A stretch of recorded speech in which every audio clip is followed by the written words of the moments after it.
Snowflakes, anyone? In today's video, we're going to create a Let It Snow Christmas card.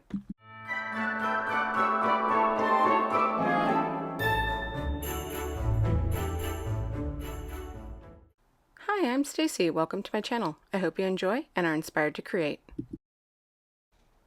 We're going to go over the supplies and then we'll get to making the card. First up, we have Avery L. Oh, what fun. We're going to use the little Santa Claus and the Let It Snow sentiment from the set. Neat and Tangled, Falling Flakes, or any snowflake stamp. We've got Pink Fresh Studios, Stitch Scallop Rectangles, Waffle Flower A2 Layers die. We're going to find the size that fits behind that largest scalloped frame there.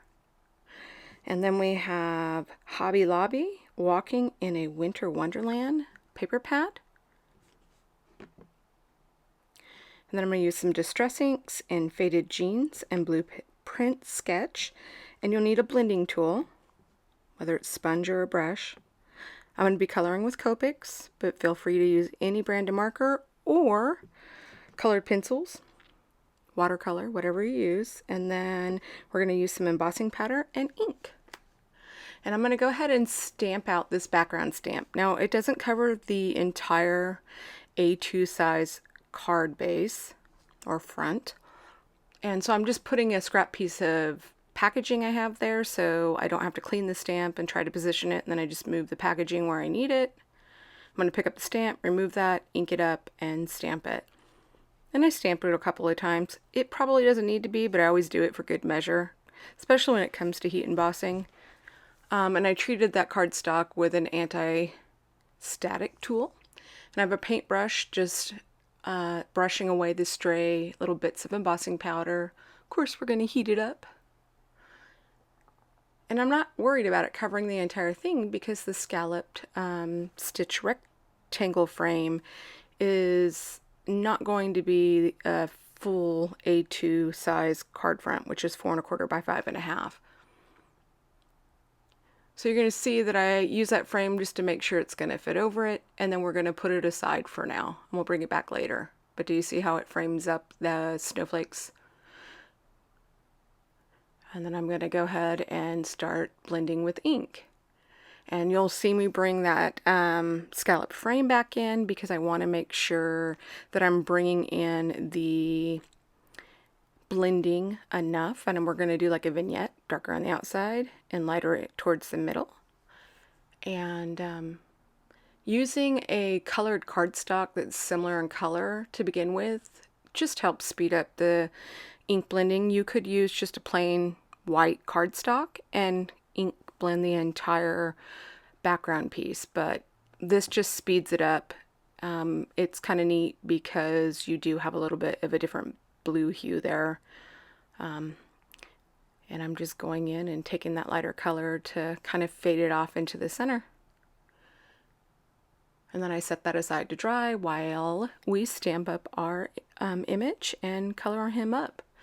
That's Express It Blending Cardstock. Geez, I keep stumbling over my words today. Memento Tuxedo Black ink. Use any Copic friendly ink or whatever medium you're using to color. Make sure that ink is compatible with your coloring medium. And then I'm just going to start coloring him up, and I will shade him to where he has a center highlight. So I'm going to shade on both sides. If you struggle with that, just pick one side or the other because it makes shading a lot easier. It really does, but because I have the vignette style background, I wanted to do the shading the same way. Plus, it's a lot of times what I do anyway, but just if you're struggling with that, pick one side. It doesn't matter. No one's going to notice that the shadows aren't completely accurate. They're just going to love seeing your work. And I'm going in and I'm coloring up the beard, and I'm adding where those shaded points would be, where the shadows would be, and then I'm going to come back in with a stippling, and you saw that in the beginning photo. What do you guys think of this snowman, or not snowman, this Santa? I just thought it was so cute. I picked this up from a woman in my local area that was destashing some things from her craft room, and it was one of the items I picked out. And it came with dies, and you're going to see that, but I fussy cut. Call me a a glutton for punishment, but I really like a fussy cut image versus having that white outline, but you can do it however you want.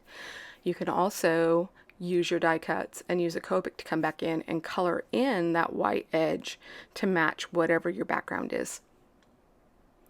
But do you see, I'm going in and stippling, so I'm trying to keep the darker dots and stipples to where the shadow is already laid down, and then I'm working it out just like I would be shading in the beginning from dark to light. And I'll go ahead and carry up a little bit of the dark and the mid-tone as well up to where the lightest color would be. You're not going to be able to use your very lightest color because it won't show up. So just use, if you use 3 colors, use the 2 darker. If you use 4, then use the 3 of the darkest, if that makes sense. And here I am coloring in his jacket. And I also stippled the fur, and I didn't pre-shade that. It's such a small area that I just wanted the stippling to be the shadowing. So you could do it either way. You do it like I did the beard, or you could do it how I just did the fur, and you can do either one of them that way. You see at the other card that I share at the end using the pattern paper instead of making the background, that the beard is more defined where I kept those stipples more so in line, so it has a different look. So when we get to the end, take a look at that, you'll notice that.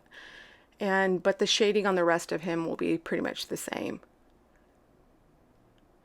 And for the boots and the belt, literally I could have went in with this C8, this darkest color.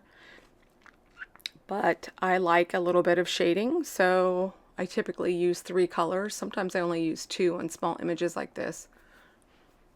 And I believe I do bring in like a mid-tone. So I use those 2, and then see I'm coming back in because I wanted them to blend more seamlessly, if that makes sense. And then I was like, oh yeah, his pants are red. It's a suit. So I went back in. Otherwise, I would have done that from the beginning. And I just used the darkest tone because it's such a small area. But I think on the other one, I did use the other colors so you could see which one you like better. See, there's that die that would cut them out. I chose to fussy cut. I'm going to go ahead and do that on camera. It's not very much. I kind of get off screen here for a second, and then you'll see me. Oh yeah, move it back up so others can see. There we go. And then I'll go around the outside edge with a black marker, which is a memento marker. It matches the ink, and it hides the white core of the paper. So if you're off a little bit, it hides it. And then there was like a sharp edge where it was rounded on the boot. So I use a emery board and I just file that down. So I thought I'd keep that on camera so you could see if you ever have like kind of a rough edge, you can use a fine file or emery board. And then we're going to put the snow drifts in there, and I want to tuck him in between the 2, and I'm making sure everything lines up well. And then I'm going to only add glue to the bottom there because I'm going to tuck him behind that snowdrift. And you could use foam tape if you wanted to and layer up those and layer up the frame. I used the nesting dies from the layers dies from Waffle Flower to cut it down to the size that I wanted that would fit behind that scallop frame. You could cut it with your paper trimmer or guillotine or even scissors, whichever you like. You could even glue it towards the edge and then just use your scissors and trim it away. And I left this in because I wasn't sure which cardstock I wanted to use in the background. You tell me if you think I chose the right color. I had my son come over and tell me which one he liked, and he agreed with me that he liked the black, which I thought that bring in the outlines from the stamped image. The sentiment's going to be in black, and the dark mittens and boots and belt. And I use packaging a lot to hold up and look and see if I'm going to like a sentiment because it's already printed there. And then I just line it up where I want it and stamp it out. That's just a gold marker. It's an old Recollections one. I don't even know if they have them anymore. And then I'm using glossy accents on his tongue. And I'm using that push pin there to pop any bubbles.